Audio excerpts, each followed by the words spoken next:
Hey Jen, want to talk about virginity and the hymen? Give me a break. Great! Today we're busting through the facts and fiction about the hymen and encouraging a biblical approach to the concept of virginity. Let's do it.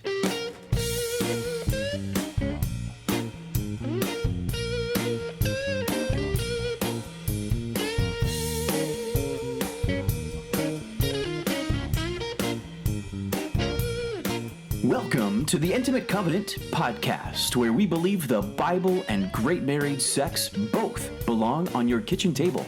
That's right, we're talking about holy, covenant-bound, intimate relationships with hot sex. We're Matt and Jen, founders of Intimate Covenant. We offer biblical teaching and resources to help married couples achieve a fuller relationship and an extraordinary sex life. For more information, visit our website, intimatecovenant.com. Welcome, friends. Welcome. Thanks for joining us. So glad you are here with us. It is a beautiful autumn day outside. It is. We're finally not sweating in Houston, Texas. Yes, and we're very happy. Maybe more relevant to the podcast, you're going to hear every single one of our neighbors outside operating some kind of lawn equipment and machinery. So today is apparently the day to do yard work in our neighborhood. Yes. And this is our opportunity this weekend to record this podcast. So we are doing it in spite of what you may hear surrounding us. So welcome to real life. Yes, we're not in a war zone. We're just in the middle of autumn yard work, apparently. Yes, and along with autumn yard work comes autumn allergies. So you also might hear a little bit of more throat clearing as Matt has his hot tea with him. Yes. So hopefully not so, but we are recovering from some allergy stuff. So bear with us. It's real life, people. Hey, that's what we're here for. That's right. We here are with Intimate Covenant are on the verge of several big announcements. We are both personally and for Intimate Covenant. Can't make those announcements quite yet, but we would certainly covet your prayers for some wisdom and guidance as we navigate some of these circumstances. Yeah, and hope to be able to share some of that news with you in the near future. Big things coming. That's exactly right. Yes. So how's that for a little teaser, right? Yeah. Today is a little bit of an uncomfortable subject, Matt. We're going to be talking about the hymen. The hymen. We recently did an episode, Will It Fit? Talking about painful first experiences with intercourse, specifically related to a bride-to-be's concern. Yeah, and we certainly would recommend that episode to you. And we got some questions off of that episode. It's always hard to know what information to put in an episode, and we could talk forever. So in that episode, we didn't put anything about the hymen, but we got some questions about the hymen and related to bleeding and pain with first intercourse. And so if you've listened to that episode, here is the follow-up from that episode. Part 2. But you know what also might be uncomfortable for some couples? What's that, Matt? Talking about finances. True, but we know someone who can help ease the pain of that conversation. Without the shame and with minimal discomfort, we hope. There you go. That would be Open Door Financial Advisors. You can reach out to them, opendoorfa.com. Open Door is the sponsor for our podcast, and we are so very grateful to Derek for arranging that for us. Derek helps clients solve financial problems and helps them build a future around their values and their dreams. Open Door, he explained to us, is named in honor of a woman named Laura Hammock. She, as he described, was a woman of God that opened her door and opened her heart to everyone looking for a home. I just love that. I Yes. love the backstory of Derek's financial advising company name, and just the story of Laura and how it honors her. Right. And like Laura, Open Door is there for everyone. Yeah. So whether you're in the middle class, whether you have a lot of money or a little, whether you're young or old, Derek at Open Door Financial Advisors wants to serve you and your family. Again, you can find Derek at Open Door Financial Advisors, opendoorfa.com, where finances meet faith and family. That's right. So getting into today's episode, as we started, like we said to begin with, we received an email from a listener who just had some questions.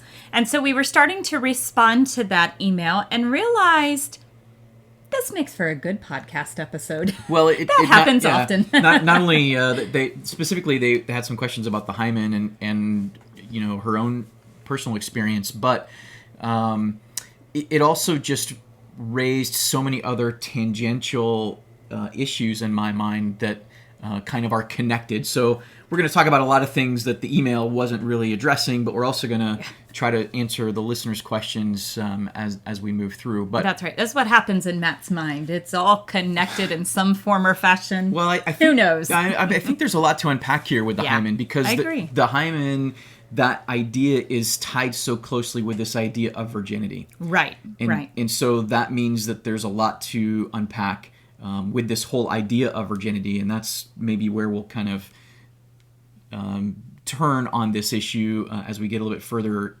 down the road. But we have a lot to cover. So let's start with a very simple question, and that is, what is a hymen? Good question. And I think it helps to first start with what is the myth behind what is a hymen. So I don't know about you guys, but in my mind, especially growing up, I had this kind of picture in mind when it came to a hymen. I thought a hymen was some kind of hard, seal-like covering that blocks your vagina. And that somehow then, upon having sex, meaning penile penetration for the first time, your hymen would be broken, resulting in pain and bleeding. And especially the bleeding. Yes. The fact is, though, that the hymen is just a flexible, very thin tissue membrane that surrounds the edges of the entrance to the vaginal canal. It is not actually blocking the entire canal, which when you think about it, because how could you menstruate if it blocked it completely, right? Right. It's formed during fetal development as the vagina is developing, because the vagina starts as this sealed tube, and as the tube expands, the vaginal opening forms, and then the remnants of that tube sort of end up being a ring, as it were, around the opening of the vaginal canal. There's different types of hymens that are named according to their shape.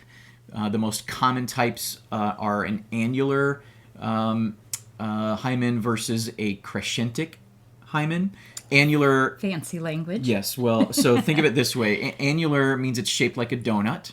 Okay, we can all relate to that. Hole in the middle. There you go. And so an annular one surrounds the entire vaginal opening, with the center of the donut being that vaginal opening. And then think of a crescentic, just like a crescent roll.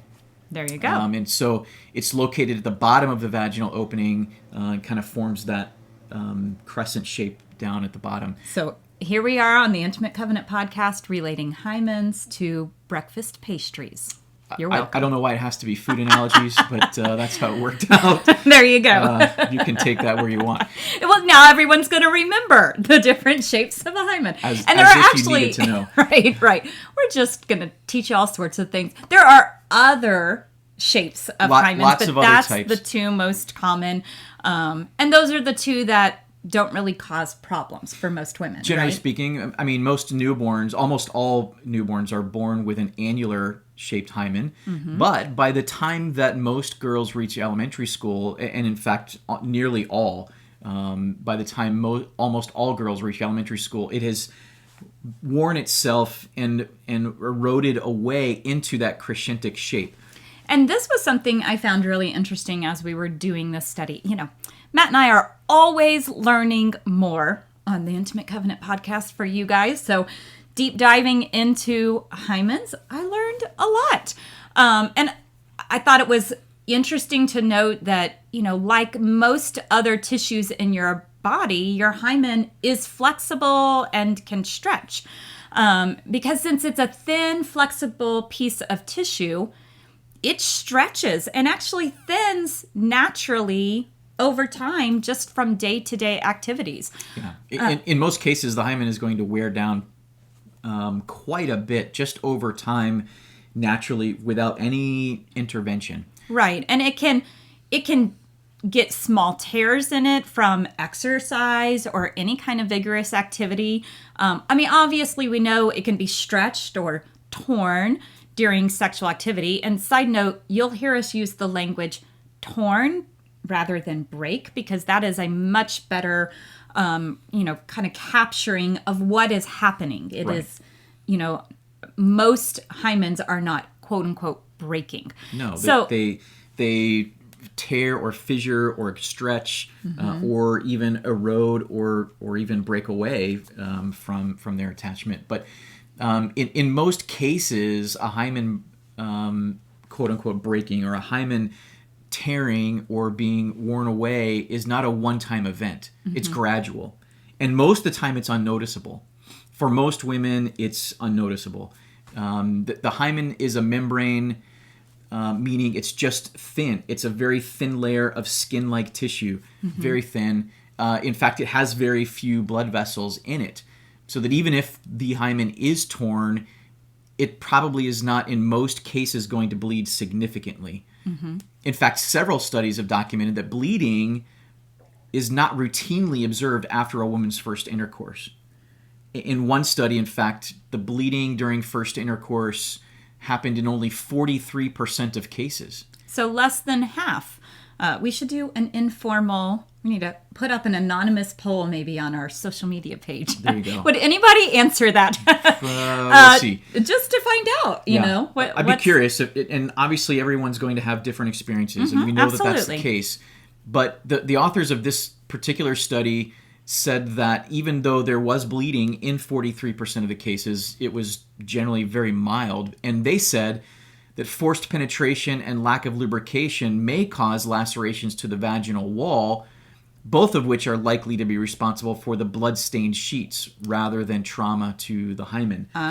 So it may just be, a lack of lubrication or a lack of, having proper arousal, that it's actually damaging more the vaginal cavity, the wall, versus the actual hymen tearing. You know, that might cause some blood. Right. So there are a lot of reasons why there may be bleeding. I guess that's kind of the point to make here. It's not always necessarily that the hymen is or is not being torn. Right. But I think that further emphasizes the importance of plenty of lubrication and spending lots of time with non-penetrative intercourse sexual activity that will enhance arousal, especially for an inexperienced new bride. Right. The other good news, I guess, is that there's also very minimal innervation to the hymen, meaning there are very few nerve endings to the hymen. And so therefore, pain is often not noticed or is not often significant when the hymen tears or it stretches. Now, that said, every woman will experience this differently. Yes. And, we certainly do not want to minimize any woman whose story is that of pain and or bleeding.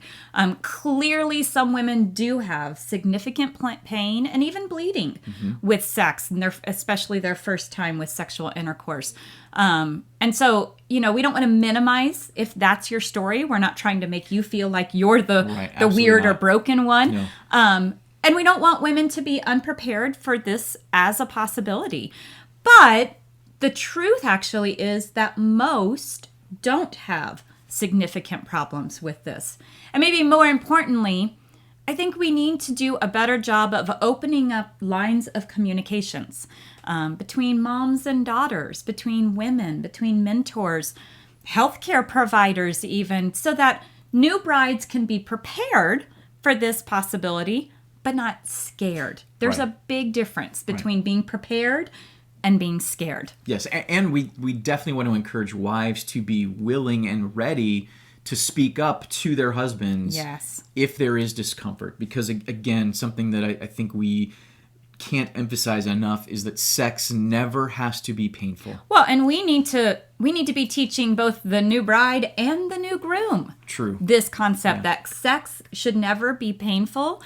it can and as we talked about with the will it fit, it's certainly a vagina that has never had a penis inserted into it. There is going to be some stretching that happens. Sure. There is going to be some tension, some pressure.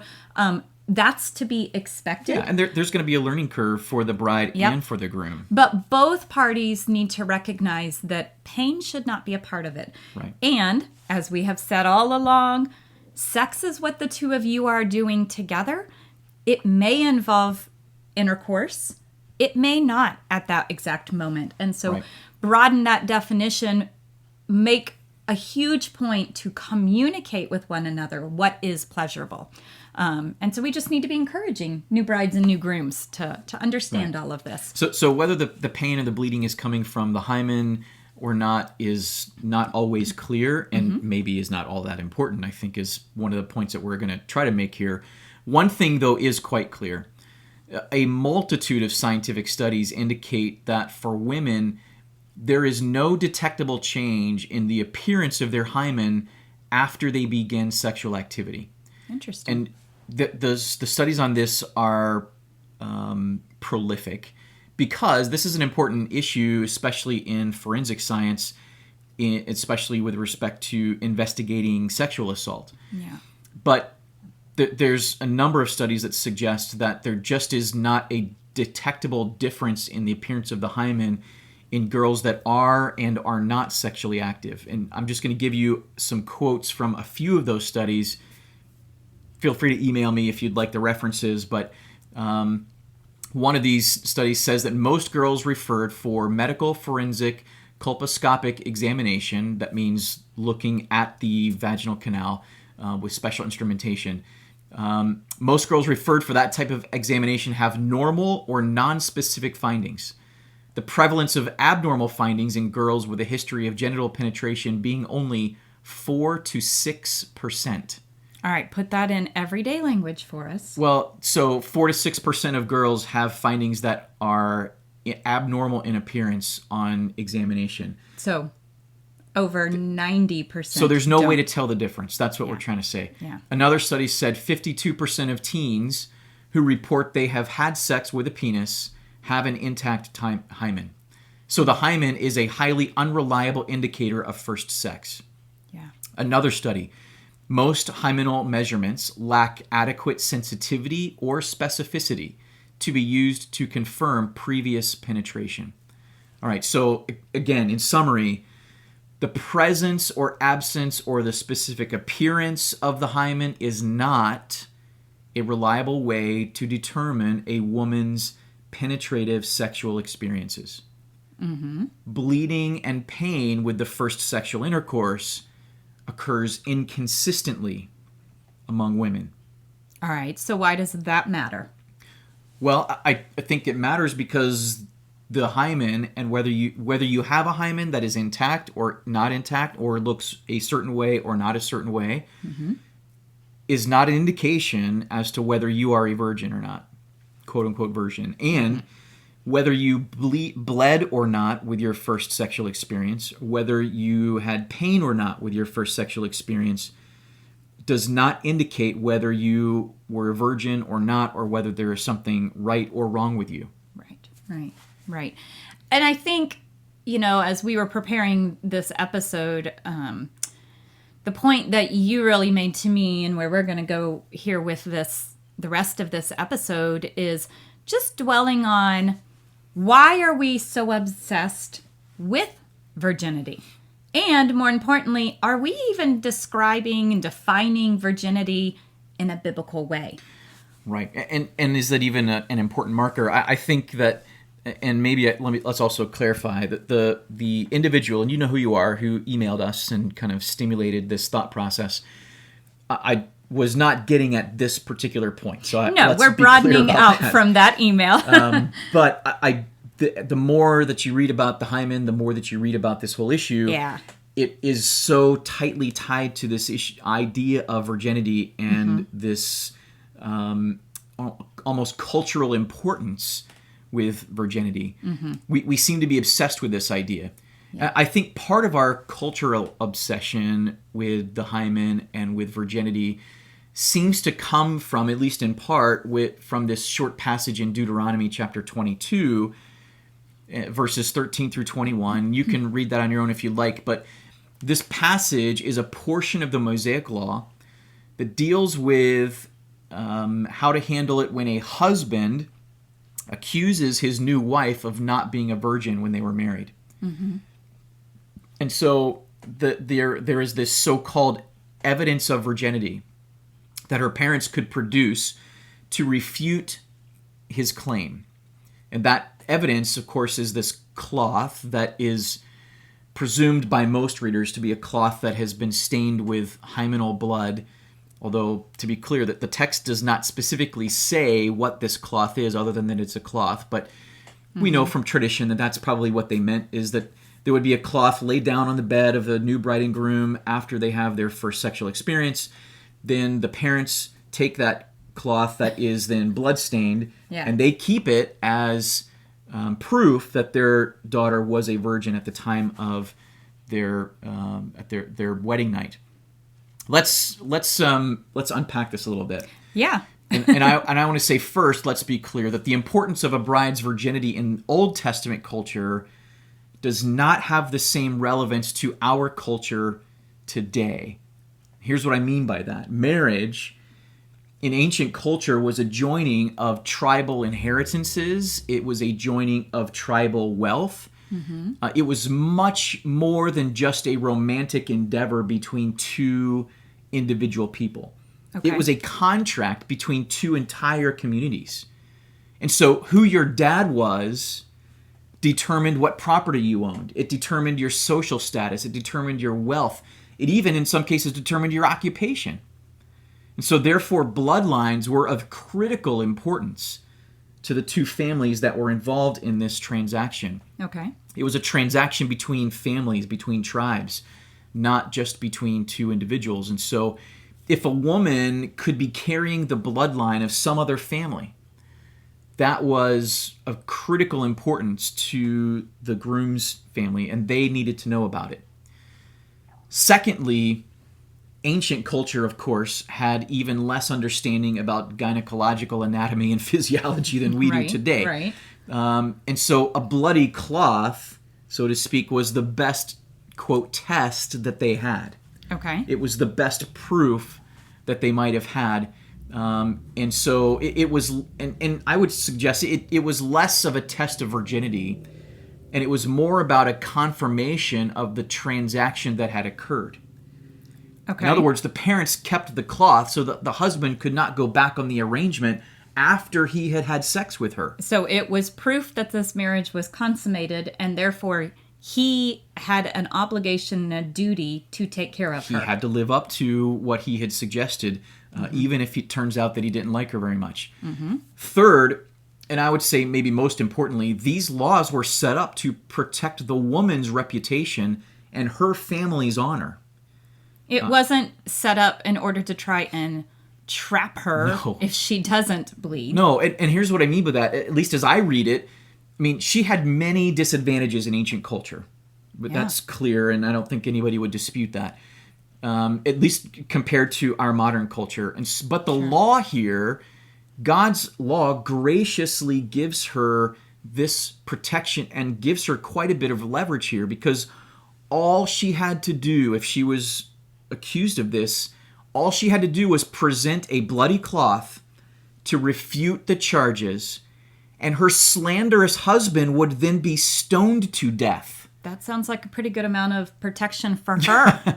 In the law, he was otherwise never granted access to this cloth. He never had to see it. He never had to know that it existed. He never had to have it. He couldn't have it. It was not his to have. Yeah, I think it was her parents. That's fascinating that her parents were to keep possession of it. So look, let's be honest about this. What woman's parents would not have kept a bloody cloth handy to protect their daughter's reputation and their family's honor? Yeah. Any cloth, right? I mean, with any kind of blood on it. Yeah. Yeah. It's not like they could do DNA analysis to determine whose blood it was and when it occurred. Any bloody cloth could cause this man to be stoned to death if he dared to question his wife's integrity and her family's honor. So it was, in essence, like you said, to sum all that up, it was protection for her. Yes. What man was going to make that accusation after having had sex with this woman on their wedding night? What man is going to then claim that she was not a virgin at the time without having other substantial evidence, like other witnesses or other men? But again, all that had to happen was a bloody cloth come forward. Yeah. And he's stoned to death. Yeah.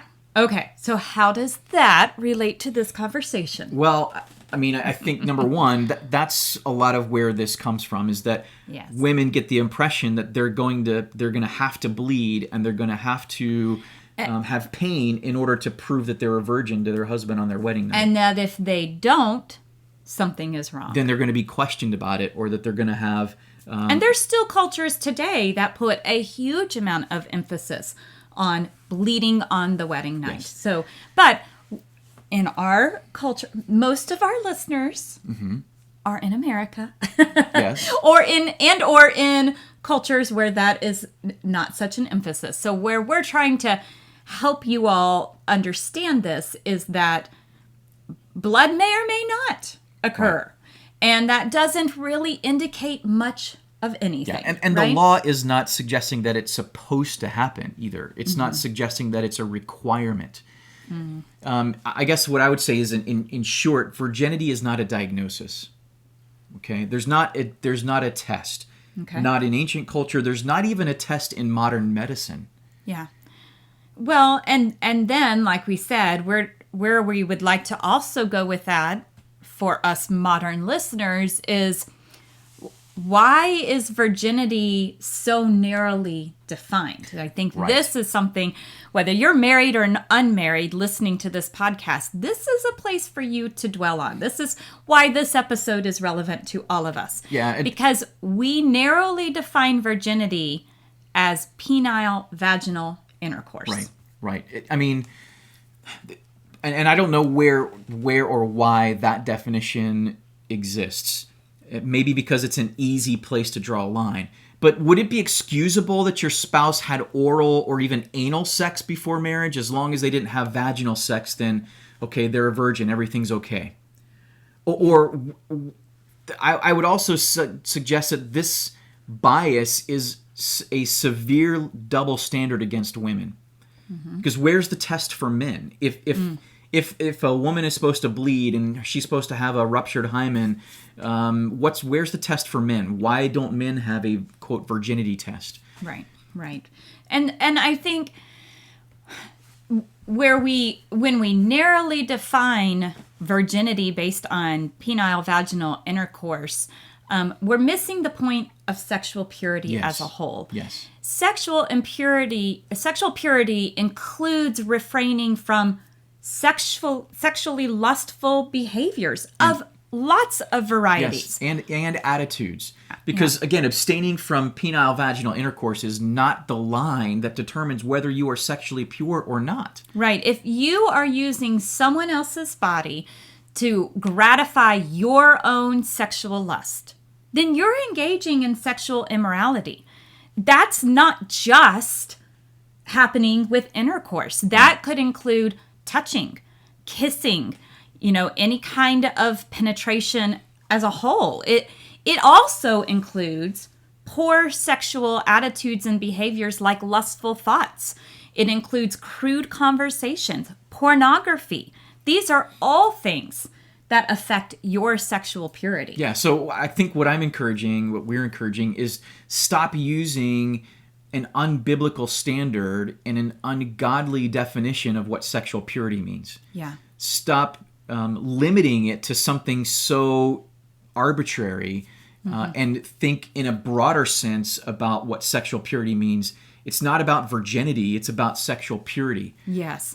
And stop using that definition with our young people. Especially. This is why the vast majority of our teenagers, especially those in the church, believe it's just fine to make out with whomever they want, do whatever it is they want, as long as there's no penis in the vagina.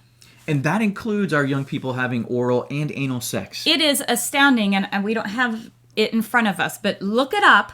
It is astounding to recognize, read the studies of what sexual activities young people in the church have participated in, and then how many of them consider themselves virgins because they've not had penis into the vagina sex. Right. This fixation on penile vaginal intercourse, I think, limits our view of sexual activity. Yeah. And the limitation has consequences far beyond just what our teenagers are doing. Absolutely. This affects all of us. It does, because defining sex only as penile vaginal penetration has placed then unbiblical limitations on the marriage bed as well. Yes. And this works to the great disadvantage of those couples who are unnecessarily afraid then to explore a greater degree of pleasure, a greater degree of connection through that playful range of sexual activities that God has blessed us with. Yeah, and it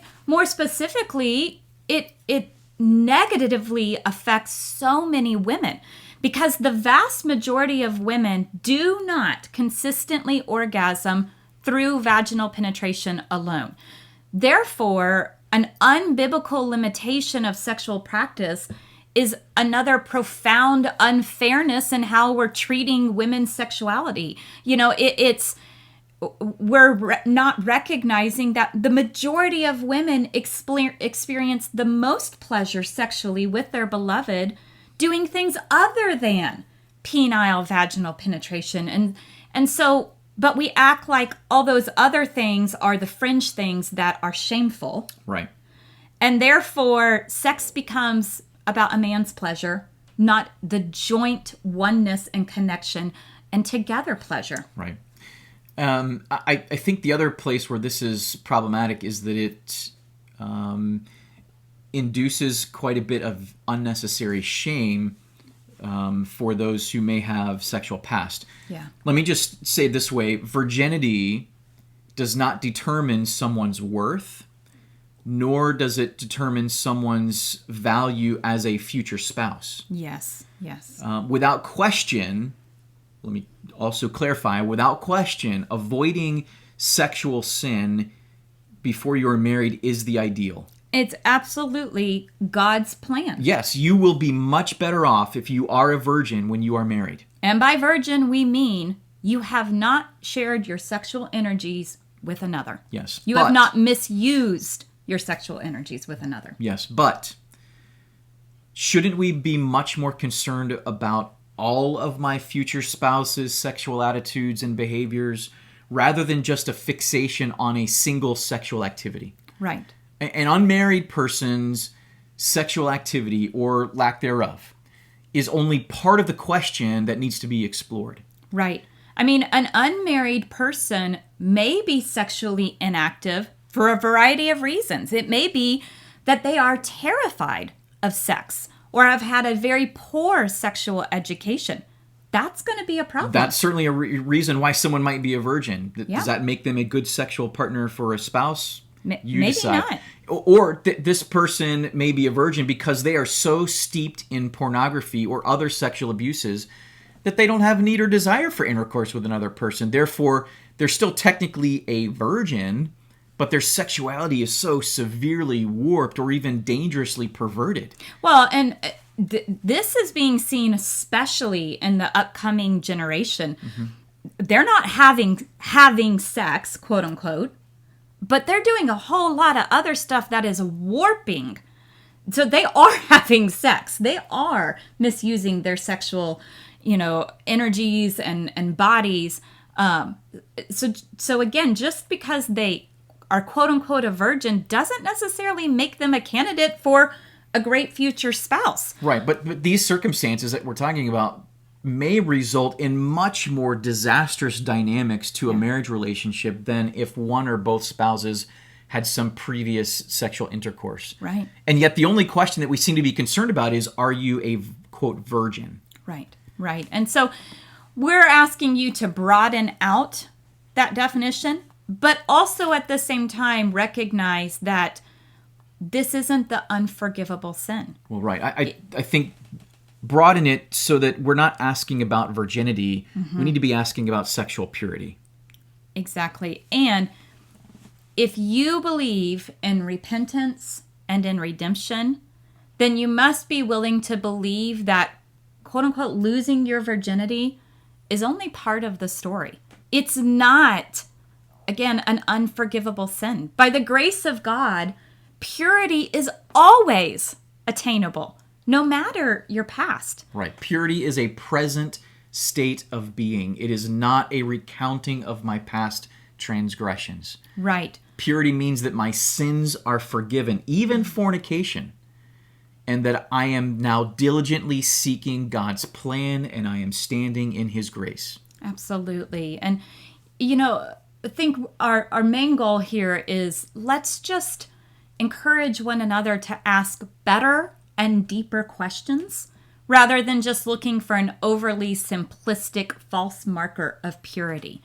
Amen to that. And encouraging all of us, married or unmarried, to seek sexual purity in our everyday life. It is attainable and possible for every single one of us, and it is the call of God for each of us. Absolutely. All right, Matt, I think we have tackled the hymen, virginity, and all sorts of other things in this episode. Let's give us a wrap up. First of all, there is no, quote, virginity test. The presence, absence, or any other physical appearance of the hymen is not a reliable indicator of a woman's previous sexual activity. The same is true for vaginal bleeding or pain with initial sexual experience. Every woman has a different anatomy and a different experience. Virginity does not determine someone's worth as a person or as a future spouse. While the ideal is that a person refrain from premarital sex, a person's current sexual attitudes and behaviors are far more important than their past. Now it's time to grab your spouse and your Bible and head to your kitchen table to have the conversation about the ways that cultural importance of virginity might have impacted your marriage. Did you or do you feel unnecessary shame about your sexual past? We would love to hear your feedback. Contact us by emailing podcast@intimatecovenant.com or submit an anonymous feedback and questions. You can do that at our website, intimatecovenant.com/podcast, and click on the button that says Contact the Podcast. Thanks again to Derek and Open Door Financial Advisors for sponsoring the podcast. Contact Open Door at opendoorfa.com, where finances meet faith and family. Thanks to all of you for listening, subscribing, rating, and sharing the podcast. We're truly humbled by all of your encouragement and support. And thanks especially to our Patreon subscribers for coming alongside us in a very real way. We love you. If you would like to join Intimate Covenant by supporting the podcast and our greater mission to share God's plan for intimate marriage and holy sexuality, you can subscribe at patreon.com/intimatecovenant. Until next time, keep striving and don't settle.